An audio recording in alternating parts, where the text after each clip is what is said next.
বিজেপির প্রাক্তন রাজ্য সভাপতি তথা প্রাক্তন সাংসদ দিলীপ ঘোষের দীঘার জগন্নাথ মন্দিরে যাওয়া থেকে শুরু, এরপর বিভিন্ন মন্দিরে তার যাওয়া নিয়ে অনেকেই কটাক্ষ করেছেন। বিশেষত তার দলের অনেকেই এ নিয়ে সুর চড়িয়েছেন। এবার এ নিয়ে পাল্টা জবাব দিলেন দিলীপ ঘোষ। তিনি বলেন, জানি না কেন আমাকে ডাকে না দল, আমি রোজই কোনো না কোনো মন্দিরে যাই, মন্দির কারো বাপের নয়। খড়গপুর শহরে নিজের কর্মসূচিতে হাজির দিলীপ ঘোষ ফের দলের নেতাদের উদ্দেশ্যে আরও খানিকটা খোঁচা দিলেন। দলের কোনো কর্মসূচিতে ডাক না পেয়েও দিলীপ ঘোষ নিজের মতো করে ছোট ছোট সভা করে চলেছেন, দলের কাজ করে চলেছেন, চায় পে চর্চা করেন রেগুলার বেসিসে, কর্মী সমর্থকদের সঙ্গে কথা বলেন, যেখানে যেখানে কর্মী সমর্থকদের ওপর অত্যাচার হয়েছে সেখানে সেখানে তিনি পৌঁছে যান। দিলীপ ঘোষের জগন্নাথ মন্দিরে যাওয়া থেকে সম্প্রতি বিভিন্ন মন্দিরে যাওয়াকে নিয়েও অনেকেই কটাক্ষ করেছেন। তিনি বলেন, জানি না কেন আমাকে ডাকে না দল, আমি রোজই কোনো না কোনো মন্দিরে যাই, মন্দির কারো বাপের নয়, ভগবানের কাছে সবাই যেতে পারে। কালকেও রথ টেনে এসেছি, আমার চরিত্রের মধ্যে রয়েছে মন্দিরে যাওয়া, আমি জানি না বাকিরা কি রাজনীতি করেন মন্দির নিয়ে। তো দিলীপ ঘোষ এ প্রসঙ্গে কি বলতে চেয়েছেন একবার শোনাই আপনাদের। জানি না পার্টি কেন ডাকেন, আমি তো রোজই কোনো না কোনো মন্দিরে যাই, মন্দির তো কোনো বাপন নেই কারো, ভগবানের কাছে সবাই যেতে পারে। কালকেও রথ টেনে এলাম, উল্টো রথ। তো আমার ক্যারেক্টারের মধ্যে আছে মন্দিরে যাওয়া, জানি না বাকিরা কি রাজনীতি করেন মন্দির নিয়ে, দিলীপ ঘোষ রাজনীতি করেন। সম্প্রতি শ্রমিক ভট্টাচার্য রাজ্য বিজেপি সভাপতি ঘোষিত হওয়ার পরে দিলীপ ঘোষের সঙ্গে ভূমিকা নিয়েও বা দিলীপ ঘোষের সঙ্গে সম্পর্ক নিয়েও নানা জল্পনা তৈরি হয়েছে। সে প্রসঙ্গে দিলীপ ঘোষ বলেন, আমাদের দেশের একটা সংবিধান আছে, দলের একটা সংবিধান আছে, বিজেপি ঠিক করে রেখেছে এখানকার দেশের উন্নয়ন কিভাবে করবে সেটা তার সংবিধানে আছে, সেই হিসেবে দলও চলে এবং আমরাও রাজনীতিটাও সেভাবেই করি, এর বাইরে কিছুই না। শুভেন্দু সহ শ্রমিক ভট্টাচার্য সম্প্রতি বেশ কয়েক দফায় প্রতিক্রিয়া দিয়েছেন যে মুসলিমদের আমাদের দরকার নেই, তারা আমাদের ভোট দেয় না। এই প্রসঙ্গে দিলীপবাবু বলেন, মুসলিমরা বিজেপিকে ভোট দেয় না, অন্য জায়গায় জানি না, তবে বাংলাতে দেয় না। বিভিন্ন পরিস্থিতিতে তাই বিভিন্ন লোক বিভিন্ন কথা বলে, সেটা নীতি নয়, পরিস্থিতির কারণে ইস্যুর কারণে এগুলো হয়, তাই কেউ কেউ কোনো কারণে এই সমস্ত কথা বলেছেন। সত্যিই তো ভোট দেয় না ওরা। ভারতীয় জনতা পার্টির নীতি তো পরিষ্কার আছে। খড়গপুরে তৃণমূল নেত্রী বেবি কোলে প্রবীণ সিপিএম নেতাকে প্রকাশ্যে মারধর করার পরেও গ্রেপ্তার হয়নি।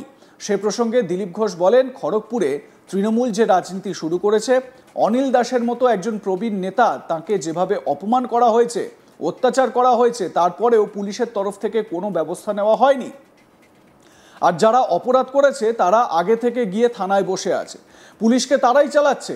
খড়গপুরের মানুষ এই ধরনের রাজনীতি আগে কখনো দেখেনি।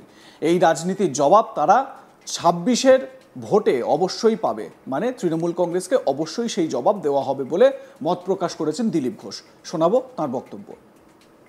আমাদের দেশের একটা সংবিধান আছে আর আমাদের পার্টির একটা সংবিধান আছে।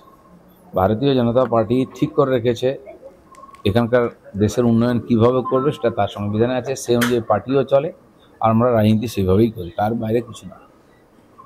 কিন্তু বিরোধী দলনেতা ক্রমাগত হিন্দুদের ভোটে আমরা জিতবো, মুসলিমদের ভোটে আমাদের চাই না বলছেন, কি বলবেন? মুসলিমরা বিজেপিকে ভোট দেয় না, অন্য জায়গায় জানি না, বাংলাদেশেও দেয় না।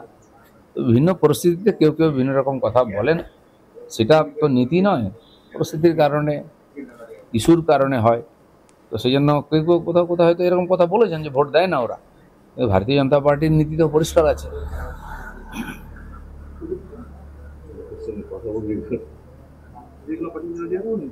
হয়ে গেছে সব, নাই কোনো প্রশ্ন নেই। খড়গপুরে টিএমসি যে ধরনের রাজনীতি শুরু করেছে, অনিল দাসের মতো একজন সিনিয়র লিডার পলিটিশিয়ান, তাকে যেভাবে অপমান করা হয়েছে, অত্যাচার করা হয়েছে, পুলিশের তরফ থেকেও কোনো কার্যবাহী নেই। আর যারা অপরাধ করলো তারা গিয়ে থানায় আগে বসে আছে, পুলিশকে তারাই চালাচ্ছে, সেজন্য এখানে কোনো জাস্টিস আশা করা যায় না। তো খড়গপুরের মানুষও এই ধরনের রাজনীতি আগে দেখেননি, যারা করছে এই ধরনের রাজনীতি 26-এ তারা জবাব পেয়ে যাবে। ঠিক এ প্রসঙ্গে আমার সহকর্মী শাহজাহান আলী তার প্রতিবেদনে কি জানাচ্ছেন, আসুন শোনাই আপনাদের। জগন্নাথ মন্দির উদ্বোধনের অনুষ্ঠানে দিলীপ ঘোষের উপস্থিত হওয়ার পর থেকেই যেন বিজেপির রাজ্য রাজনীতি অনেকটাই পাল্টে গিয়েছে। যে দাপুটে নেতা দিলীপ ঘোষের হাত ধরে রাজ্যে বিজেপির গণ অভ্যুত্থান হয়েছিল, সেই দিলীপ ঘোষই কয়েক বছরের ব্যবধানে যেন এই মুহূর্তে কোণঠাসা। মাঝে মধ্যে ভেতরে লুকিয়ে থাকা তাই অভিমান ক্ষোভ উগরে দেন সংযত থাকলেও সেই দিলীপ ঘোষ। এবারেও নতুন কিছু না বললেও যা বললেন তাতে অনেকটাই ভেতরে লুকিয়ে থাকা ক্ষোভটা যেন বেরিয়ে এলো দলের নেতাদের বিরুদ্ধে। খড়গপুরে বললেন বেশ কিছু মন্তব্য। সম্প্রতি দিলীপ ঘোষের এই জগন্নাথ মন্দির উদ্বোধন অনুষ্ঠানে উপস্থিত হওয়া এবং তাকে বিভিন্ন রাজ্য স্তরের বিজেপির কর্মসূচিতে না উপস্থিত হওয়া নিয়ে প্রশ্ন করা হয়েছিল সাংবাদিকদের পক্ষ থেকে। দিলীপ ঘোষ খড়গপুরে তার জবাব দিলেন। তিনি বললেন, আমাকে কেন ডাকা হয় না তা আমি জানি না, তবে মন্দিরে যে উপস্থিত হয়েছিলাম সেটা কারো বাপের নয়। আমি সবসময় মন্দিরে যাই, রথ টানাতেও অংশগ্রহণ করি, সব জায়গাতেই যাব, সেটা কেউ কাউকে বা দিলীপ ঘোষকে বলে দিতে হবে না। তবে এছাড়াও একাধিক মন্তব্যের উত্তর দিয়েছেন। সম্প্রতি বিজেপির পক্ষ থেকে যে সমস্ত কেন্দ্রীয় বিজেপি নেতাদের উপস্থিতি নিয়ে সভা হয়েছিল সেখানে ডাক পাননি দিলীপ ঘোষ। বাড়িতে বসে টিভির সামনে কাটিয়েছেন ঠিকই, কিন্তু কখনোই সেই সমস্ত সভাতে দিলীপ ঘোষের মতো প্রথম সারির নেতাকে দেখা যায়নি। আর এগুলো নিয়ে জল্পনা প্রায়শই বেড়েছে। সম্প্রতি সৌমিক ভট্টাচার্য রাজ্য সভাপতি হয়েছেন। সেই রাজ্য সভাপতি হওয়ার পরও অনেকেই আবার মনে করছেন দিলীপ ঘোষ হলে ভালো হতো, কিন্তু দিলীপ ঘোষকে এই মুহূর্তে ফের যেমন টিকিট দেওয়ার ক্ষেত্রে একটা পক্ষপাতিত্বের অভিযোগ উঠেছিল, রাজ্য সভাপতি করার ক্ষেত্রেও বোধহয় দিলীপ ঘোষকে একেবারে সরিয়ে দেওয়া হলো। তার হাত দিয়ে পরিচালনা হলে হয়তো রাজ্য রাজনীতি বিজেপির আরও একটা হাল ফিরতে পারত। তবে সেই প্রশ্নে অবশ্য যারা এই ধরনের প্রশ্ন করেছেন বিরোধী রাজনীতিতে, তাদের জবাব দিয়েছেন দিলীপ ঘোষ। তার বক্তব্য, আমাদের দলের একটা সংবিধান আছে, দেশেরও একটা সংবিধান আছে। আমাদের দল নিজস্ব সংবিধান অনুসারে চলে, দেশ যেমন তার সংবিধান অনুসারে উন্নতি করার পথে এগোয়, আমাদের দলও সেই সংবিধান অনুসারে চলে এবং সেক্ষেত্রে যে দায়িত্ব পাবে সে কাজ করবে। আমাকে দেওয়া হয়নি, আমি কাজ করিনি বা আমি অন্য কাজে থাকি। ফলে এই বিষয়ে কাটা উত্তর দিলেও কিন্তু তার জগন্নাথ মন্দির প্রশ্নে যে কাঁটা বান ছুটে আসে বারবার, তার উত্তরও তিনি সেভাবেই দিলেন। সব মিলিয়ে যা যা বললেন সেক্ষেত্রে কিন্তু দিলীপ ঘোষের ভেতরে যে অনেকটা অভিমান ক্ষোভ এখনও শীর্ষ নেতৃত্বদের ওপর রয়েছে তা কিন্তু পরিষ্কার। তবে কিছুদিন আগে অবধি বিজেপির একটা গোষ্ঠীর বিরুদ্ধে নানা রকম মন্তব্য ছুঁড়ে দিয়েছিলেন তিনি। এখনও সেই মন্তব্য কিছুটা না করলেও বেশ কিছুক্ষণ কথা বললেই ভেতরে থাকা ক্ষোভ তার বেরিয়ে আসে। তবে যাই ঘটুক না কেন, পশ্চিম মেদিনীপুরে বিজেপির অস্তিত্ব বলতে দিলীপ ঘোষ যে এক কথাই সকলে মনে করেন তা কিন্তু বলার অপেক্ষা রাখে না। এই সম্প্রতি জগন্নাথ মন্দির যে উদ্বোধন অনুষ্ঠান হয়েছিল সেখানে দিলীপ ঘোষের উপস্থিতির পরেই বিজেপির একটা অংশ পুরোপুরি আলাদা হয়ে গিয়েছে। সেখানে দিলীপ ঘোষ বনাম শুভেন্দু অধিকারীর যেন গোষ্ঠী প্রকাশ্যে চলে এসেছে, প্রকাশ্যে মারপিট করতে দেখা গিয়েছিল। যে দিলীপ ঘোষ দলীয় কার্যালয়ে, জেলা স্তরের কার্যালয়ে উপস্থিত হবে জানতে পারলে কর্মীরা ফুল এবং বিভিন্ন রকম বরণের ডালা নিয়ে অপেক্ষা করতেন, সেই দরজাতেই অর্থাৎ সেই বিজেপির জেলা কার্যালয়ের দরজাতে দিলীপ ঘোষের ছবি টাঙিয়ে জুতোর মালা পরাতে দেখা গিয়েছে বা জুতো নিয়ে ছবিতে মারতে দেখা গিয়েছে সেই বিজেপি কর্মীদেরই। আবার সেখানে শুভেন্দু অধিকারী জিন্দাবাদ স্লোগানও দিতে দেখা গিয়েছে। সেই জায়গার পর বা সেই ঘটনার পর সেই কার্যালয়ে আর হাজির হননি দিলীপ ঘোষ। তাহলেও সেই কার্যালয় টপকে জঙ্গলমহলের অনুষ্ঠানেও দেখা গিয়েছে দিলীপ ঘোষকে। জেলা নেতৃত্বদের বড় অংশ দিলীপ ঘোষের সঙ্গে না থাকলেও স্থানীয় স্তরের ছোট ছোট নেতাদের নিয়েই তিনি কিন্তু সভা করে চলেছেন। তবে দেখা যায়নি তার উল্টো গোষ্ঠীকে।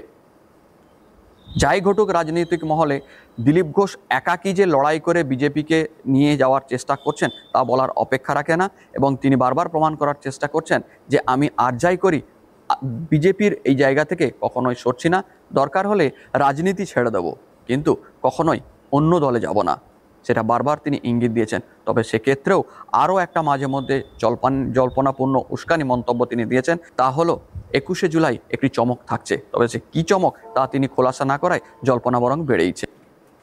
আপনাদের মতামত জানান, দেখতে থাকুন আজ তাক বাংলা, সাবস্ক্রাইব করুন আমাদের ইউটিউব চ্যানেলটি।